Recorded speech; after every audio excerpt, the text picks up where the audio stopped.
Dimusuhi orang udah pasti, dimusuhi beberapa kawan, juga di luar lingkaran kawan.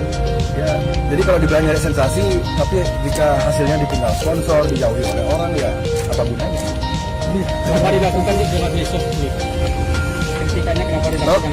Karena platform yang saya miliki untuk berjuang saat ini paling ampuh adalah media sosial.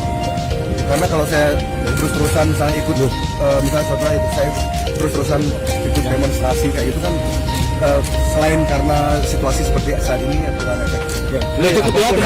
Tentu kalau upaya damai itu harus menjadi prioritas karena prinsip kami hukum pidana itu adalah jalan terakhir.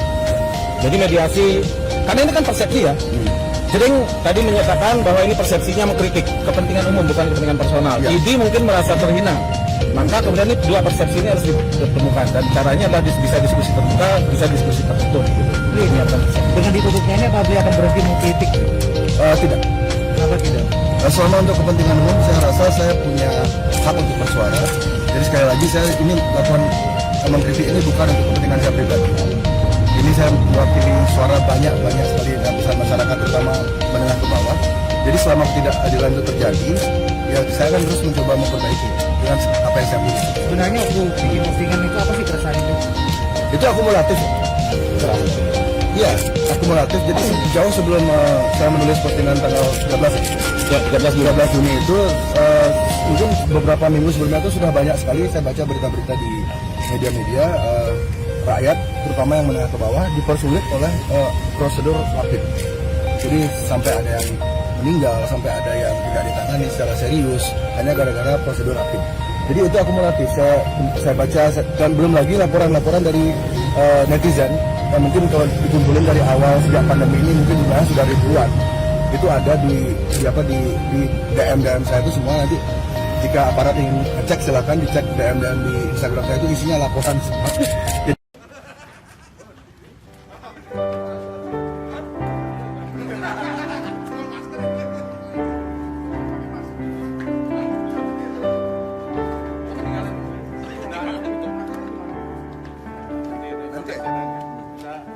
Kita fokus dengan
bayinya atau calon anaknya hanya gara-gara prosedur rapid test.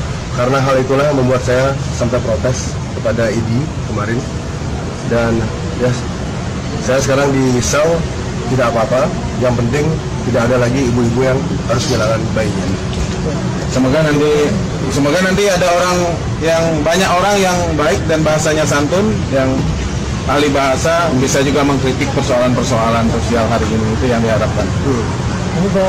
Ini begitu cepat sekali nih. Gimana tanggapan?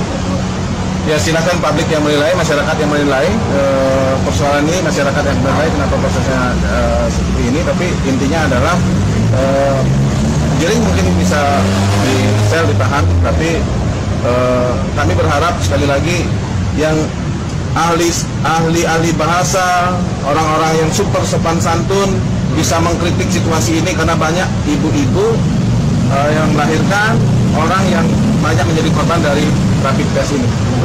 Jadi yang ingin disampaikan oleh klien saya. Terima kasih. Selain Ibu Amir, mungkin ada yang Jika rakyat pergi ketika penguasa pidato, kita harus hati-hati, barangkali mereka putus asa. Kalau rakyat bersembunyi dan berbisik-bisik ketika membicarakan masalahnya sendiri, penguasa harus waspada dan belajar mendengar. Bila rakyat berani mengeluh, itu artinya sudah gawat. Dan bila omongan penguasa tidak boleh dibantah, kebenaran pasti terancam. Apabila usul ditolak tanpa ditimbang, suara dibungkam, kritik dilarang tanpa alasan, dituduh subversif dan mengganggu keamanan, maka hanya ada satu kata: lawan.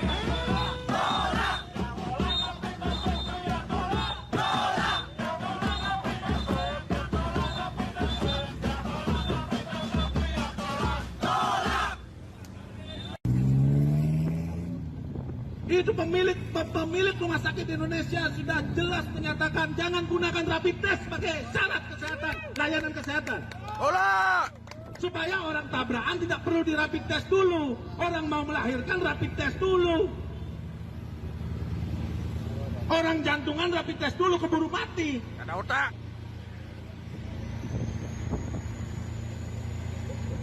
Nah, kan banyak yang terjadi begitu, kawan-kawan. Banyak terjadi begitu. Siapa yang kita kutip? Banyak ahli-ahli yang menyatakan, termasuk Mohindro, ahli virologi. Ahli virologi, dia dokter hewan. Karena memang ahli virus itu dokter hewan, bukan dokter manusia kan?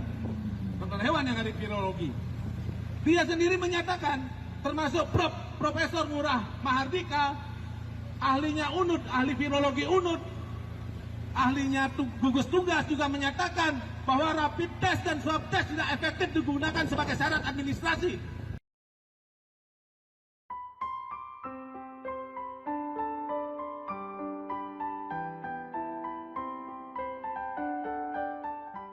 bayinya atau calon anaknya hanya gara-gara prosedur rapid test. Karena hal itulah yang membuat saya sampai protes kepada ID kemarin. Dan ya, saya sekarang di sel tidak apa-apa. Yang penting tidak ada lagi ibu-ibu yang harus kehilangan bayinya.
aksi demo dari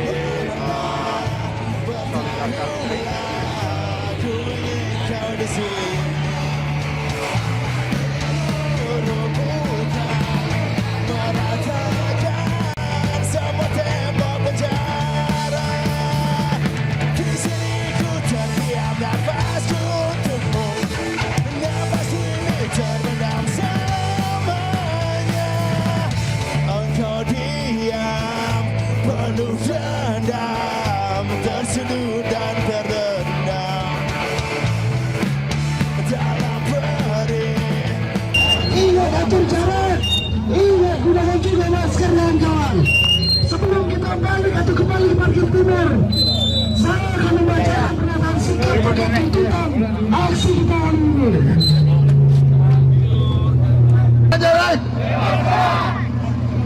Sekarang saya akan bacakan pernyataan sikap kita. Bebaskan Jerik SID. Cabut pasal karet Undang-Undang ITE.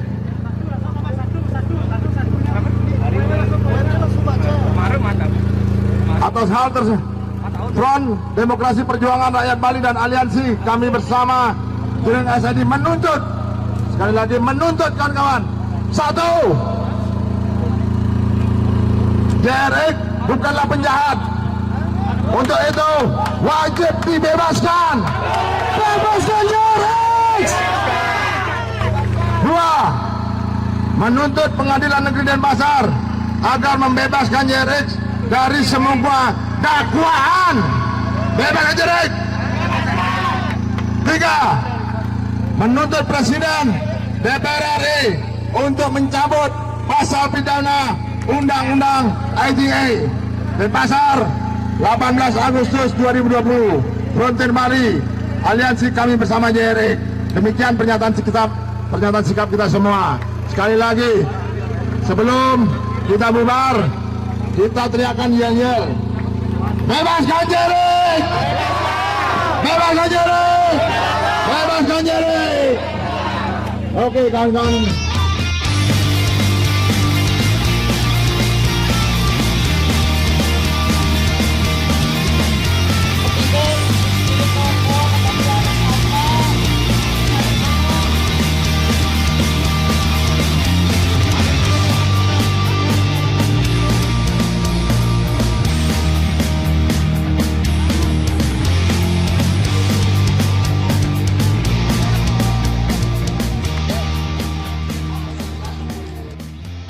Inilah aksi demo dari Jerik yang ingin menuntut pembebasan Jerik.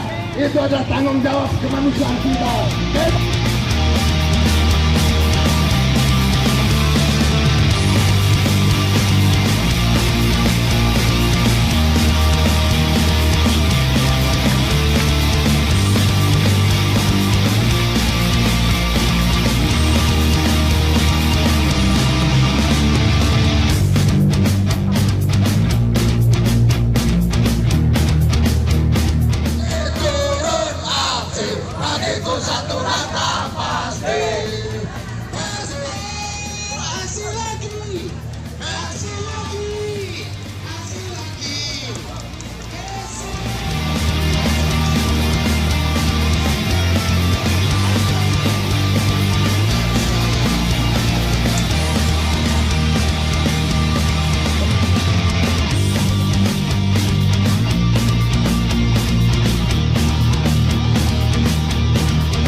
Saudara jaksa penuntut umum, apa kita sudah bisa memulai persidangan ini?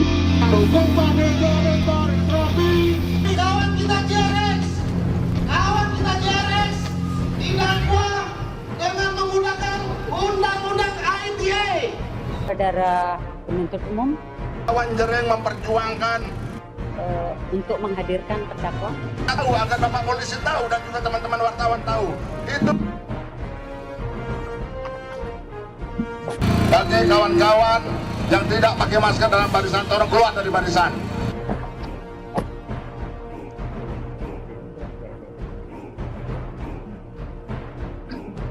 Bebaskan Jering! Bebaskan Jering! Berketetapan tetap memperlakukan persidangan secara online. Maaf yang mulia, saya sebagai terdakwa menolak diadakan sidang online. Jika ini dipaksakan, saya akan menjelaskan.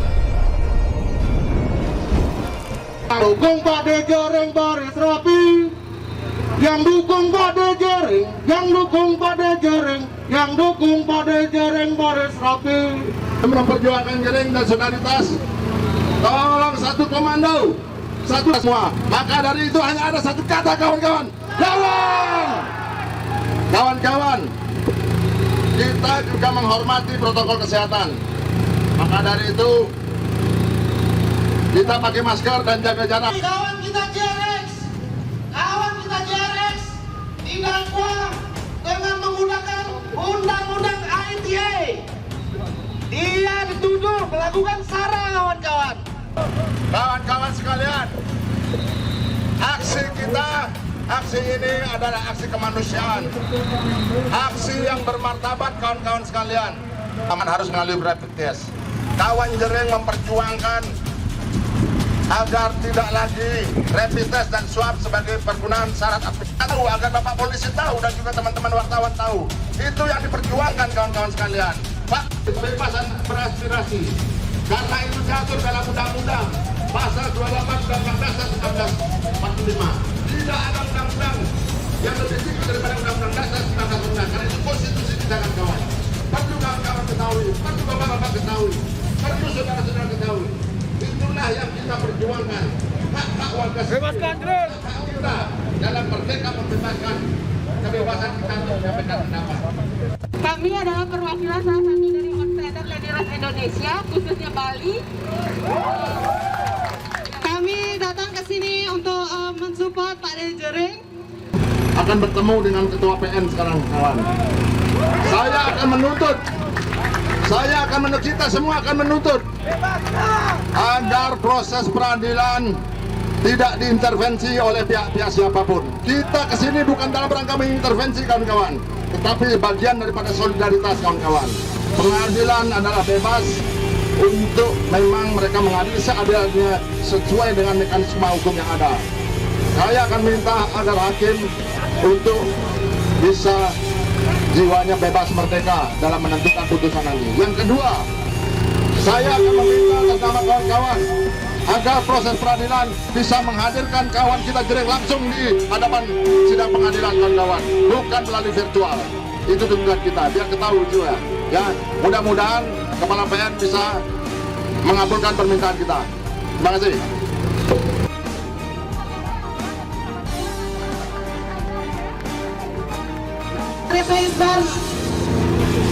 Dan semua masyarakat kita tahu itu.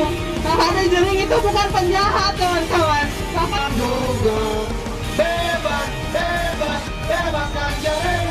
Bebaskan Jering sekarang juga.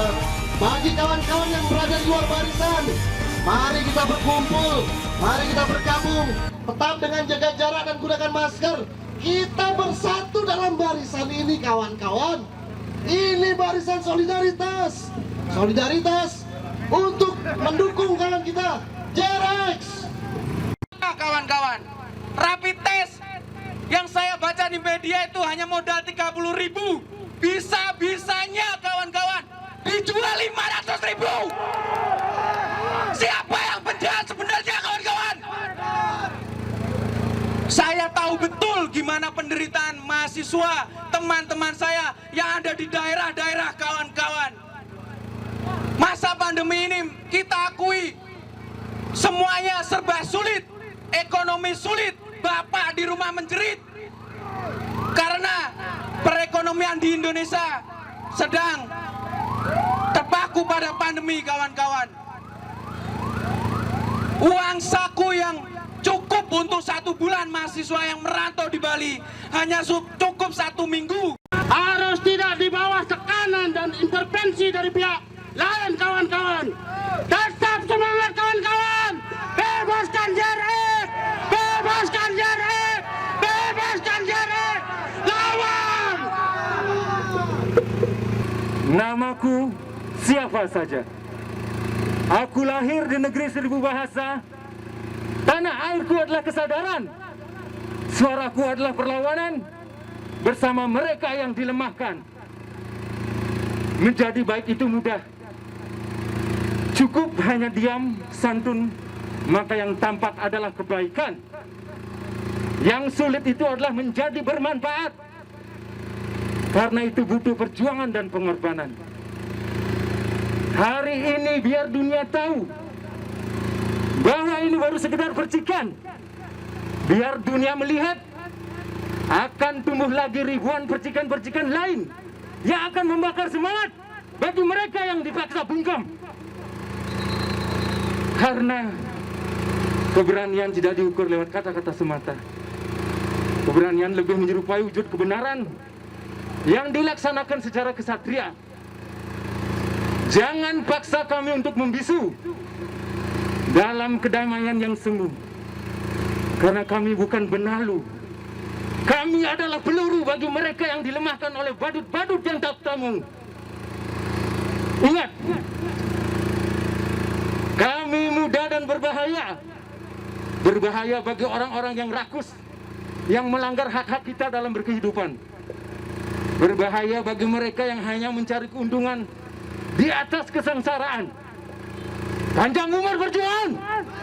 Merdeka! Kususuri garis berjuta kali turun aksi, bagiku satu langkah pasti. Hari-hari esok adalah milik kita, terciptanya masyarakat sejahtera. Sudah ada? Sudah? Ya. Kita bisa mulai persidangan ini ya. Sidang perkara atas nama di Gede Arya akan dibuka dan terbuka untuk umum. Silakan terdakwa untuk hadir di muka.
Gimana cara bicara kalau pakai masker?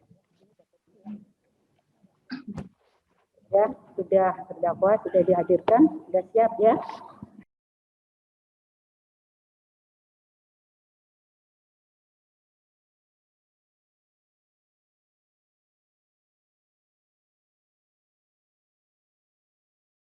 Saya tanya, apakah benar nama saudara IGD Ari Astini alias Jering? Benar, Yang Mulia. Jadi dengan demikian, kami tidak mau berpanjang lagi. Kami menolak persidangan ini karena peraturan yang dibuat tidak memberikan keadilan. Kalau sidang perdata formil tetap bisa berjalan untuk penggalian formil, kebenaran formil, sidang perdata tetap bisa jalan. Kenapa yang pidana juga tidak bisa jalan? Ya, pengadilan negeri Denpasar tetap memperlakukan sesuai dengan MOU tadi dan tetap memperlakukan persidangan secara online. Itu sudah kami tetapkan. Ya. Maaf Yang Mulia, saya sebagai terdakwa menolak terdakwa kemudian menulis di kolom komentarnya, yaitu di @jrexit, bubarkan ID, saya gak akan berhenti menyerang kalian, @Ikatan Dokter Indonesia. Sampai pada penjelasan perihal ini, babi terdakwa menggunakan emotikon babi, rakyat sedang diadu domba dengan ID atau RS. Tidak, ID dan RS yang mengadu diri mereka sendiri dengan hak-hak rakyat.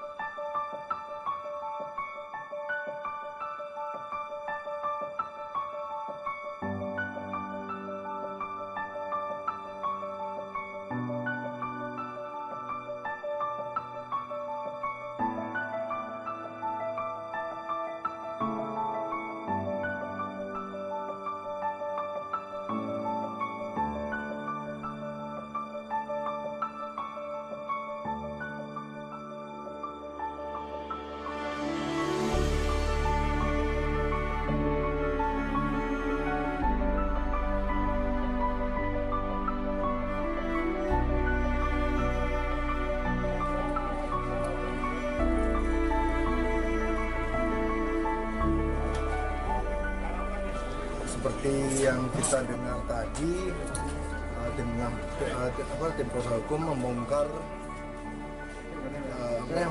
banyak sekali kelemahan-kelemahan dari pihak JPU. Kedua orang tua saya usianya juga sudah sepuh, sudah di atas 70, dan saya masih Anggap mencari kesalahan, kritik dimaknai sebagai gangguan, kritik dianggap permusuhan. Kami menilai watak anti kritik itu termanifestasi dalam surat tuntutannya.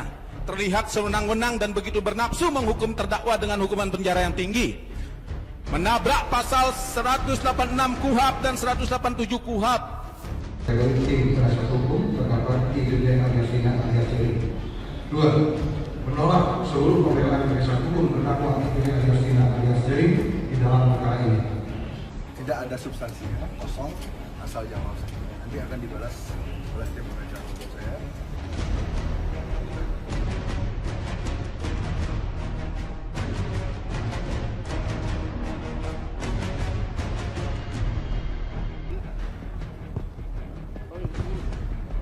Setelah mendengar keterangan saksi-saksi, pendapat ahli, keterangan terdakwa, serta memperhatikan barang bukti yang diajukan di persidangan, setelah mendengar pembacaan tuntutan pidana penuntut umum yang pada pokoknya sebagai berikut.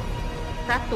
Menyatakan terdakwa IGD Ari Astini alias Jering telah terbukti secara sah dan meyakinkan bersalah melakukan tindak pidana sebagaimana diatur dan diancam pidana dalam pasal 28 ayat 2 Yungto pasal 45A ayat 2 Undang-Undang RI nomor 19 tahun 2016 tentang perubahan atas Undang-Undang RI nomor 11 tahun 2008 tentang informasi dan transaksi elektronik Yungto pasal 64 ayat 1 KUHP dalam dakwaan pertama. Mengadili. 1. Menyatakan terdakwa IGD Ari Astini alias Jering tersebut di atas terbukti secara sah dan meyakinkan bersalah melakukan tindak pidana dengan sengaja dan tanpa hak menyebarkan informasi yang ditujukan untuk menimbulkan rasa kebencian atau permusuhan kelompok masyarakat tertentu berdasarkan atas antar golongan, sebagaimana dalam dakwaan alternatif pertama penuntut umum. 2. Menjatuhkan pidana terhadap terdakwa oleh karena itu dengan pidana penjara selama 1 tahun dan 2 bulan dan pidana denda sejumlah 10 juta rupiah dengan ketentuan apabila denda tersebut tidak dibayar maka diganti dengan pidana kurungan selama 1 bulan.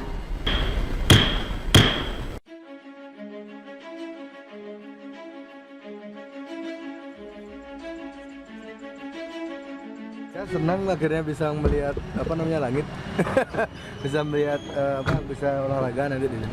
Gimana kondisinya beli servis? Nanti saya mau bacain novel cerpen fiksi sekitar 10 menit. Siap. Tolong diambil ya.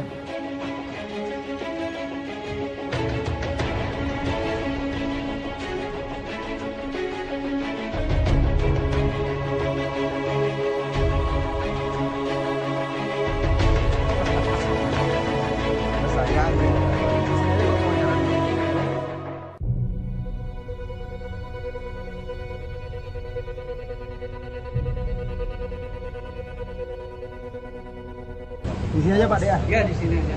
Sini aja Ring. Kalau mau cara sini. Masa di sini aja? Sini aja. Oh, duduk aja.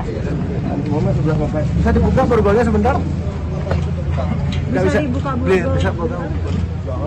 Di dalam ya. Jangan di dalam. Oh, mana novel? Oh gini apa? Kok Sini. enggak buku, ada buku tas. Bukunya di mana? Tas. Ini. Iya, ada buku kan. Oh iya. Apa nih sesi baca cerita pendek dulu apa pertanyaan dulu? Gimana kamu tahu?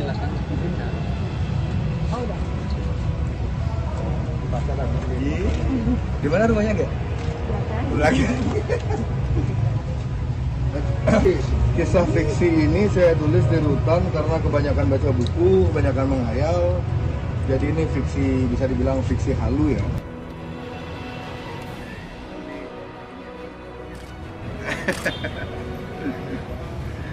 Oke, jadi ini sekali lagi ini fiksi halu. Global Kaliuga, fiksi halu yang hanya lucu sampai 2030. Sejak dulu kala orang Bali percaya akan yang namanya Kaliuga. Tahun ini bolehlah Bali berbangga karena Kaliuga terjadi di seluruh dunia. Ini adalah kontribusi kedua Bali yang sangat jarang disuarakan oleh masyarakat dunia. Yang pertama tentu saja konsep nyepi yang dikopas dan diaplikasikan secara barbar dan militeristik oleh otoritas dengan label bernama lockdown, PSBB, zona merah, dan lain-lain. Sekali lagi ini fiksi ya, cerita orang halu. Balik ke Kaliuga. Meski bukan selegram, namun Kaliuga di-endorse dan disponsori maksimal oleh negara, organisasi, serta entitas-entitas superior dengan kredibilitas internasional, pasti benar dan tentunya mampu bayar mahal. Semua itu dilakukan untuk memastikan era Kaliuga terjadi secara terstruktur, masif, dan maha bangsat. Kaliuga di era modern adalah era keterbolak-balikan makna, baik itu secara konseptual maupun kontekstual. Ia mempengaruhi sudut pandang hampir seluruh umat manusia kecuali si Batman yang tidurnya kebalik, sok-sokan jadi kelelawar, tapi nggak pernah ke Balai Banjar, apalagi bikin lawar. Dari Batman mari kita beralih ke Pak Jarwo, seorang mekanik bengkel balap liar. Beliau berkata, Kaliuga itu datang sebagai tanda jika kemanusiaan dan mesin 2 tak akan bangkit lagi sebagai pemenang. Electric bikes are for pussies. Tutup si racing seksis machois Ida Bagus Jarwo dari Jamet Garage sembari mengunyah busi baladonya. Hampir seminggu sejak kami mengirim email ke Batman dengan alamat Batman pergi ke pasar @ufc.com, tetapi tidak ada balasan. Segera kami putuskan untuk mencari narasumber yang sedang naik daun. Kami tiba di lobi mewah dengan pendingin udara bertenaga kuda lumping, 100% eco-friendly, zero gas metan. Teknologi ini hendak dicuri oleh Kang Mas Elon, tapi si Mas lagi sibuk ke dukun di Mars untuk mencari wangsit dalam menamai anak pertamanya. Lobby ini adalah pintu masuk Micropsycho, sebuah sekolah kepribadian ganda yang berdiri lebih dahulu ketimbang Nyonya Menir. CEO-nya yang bernama Dr. Bill sangat ramah. Pendapat beliau tentang Kaliuga ini mendekati masuk akal.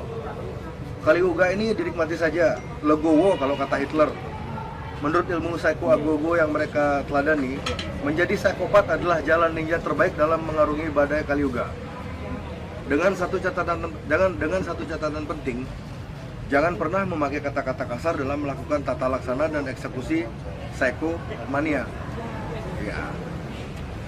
Tutup Dr. Bill yang bernama lengkap L.E. Bill Abadi. Oke, lagi 5 menit lagi. Setelah ini kita tanya jawab ya. 2 minggu sudah surel kami tak direspon oleh si Batman. Kami asumsikan Doi sudah bangkrut akibat mendanai kampanye Donald Trump dengan harapan Trump mengganti nama dan tulisan di topi MAGA menjadi warna hitam bertuliskan kuning Make America Gotham as fuck. Agar tak buntu, kami masuk ke web fact checker kesukaan Pinocchio yaitu tempe.com dan dengan mudah menemukan fakta-fakta komprehensif tentang Kaliuga versi Tempe yang tampaknya tahu banget soal ini. Di sana dijelaskan jika indikasi era Kaliuga dimulai dengan matinya demokrasi dan tumbuhnya bibit-bibit baru fasisme. Ia datang dengan berbagai topeng dan kemasan, mulai dari yang soft hingga ultra violent dan militan. Meski tanggal kelahiran demokrasi masih terus diperdebatkan untuk tahu berapa usia demokrasi, ada hal lain yang tidak bisa diperdebatkan, yaitu kematiannya. Kematian demokrasi dibunuh oleh neofasisme global. Neofasisme sangat pandai beradaptasi, mereka masuk dengan isu-isu populis dan pastinya didukung oleh jejaring legasi media. Isu-isu tersebut antara lain kesehatan, wabah, bencana alam, pemanasan global, isu rasial, kesetaraan gender, police brutality, isu imigrasi, agama, sayap kiri versus sayap kanan, dan lain-lain. Apapun yang berpotensi melahirkan polemik dan lebih banyak lagi division akan mereka tunggangi, danai, bahkan persenjatai. Semakin rakyat terpecah belah, makin mudah pula mereka mengontrol dunia. Oke, sekarang tanya jawab ya. Nanti untuk ke sisa ini, fiksi ini bisa diminta di mana itu saya fotokopiannya. Ini apa pesan yang disampaikan dari itu? Persoalan banding, itu kan kejaksaan hanya menjalankan apa istilahnya SOP ya. Jadi saya dan tim hukum siap. Tapi kalau bisa, jika diperkenankan, saya ingin sekali berdiskusi atau berdebat langsung dengan Bapak Jaksa Otong, disiarkan di kanal di YouTube atau apapun, dan biarkan masyarakat yang menilai apakah saya sebenarnya layak di penjara atau tidak. Jadi saya yakin Pak Otong itu punya medsos. Beliau bukan orang anti teknologi, dan beliau itu pasti tahu suara rakyat tuh, mayoritas rakyat tuh pendapatnya seperti apa. Jadi akan beliau menjalankan SOP kan demi mempertahankan kayak semacam jabatan, reputasi. Jadi di sini akan terjawab apakah Pak Otong itu mengejar atau mempertahankan jabatannya, atau beliau sebagai jaksa mengejar kebenaran. Jadi kalau bisa difasilitasi ya, saya bisa berdebat langsung dengan Pak Otong, karena saya sudah lihat mata beliau, wajah beliau di persidangan, saya tahu IQ-nya seberapa.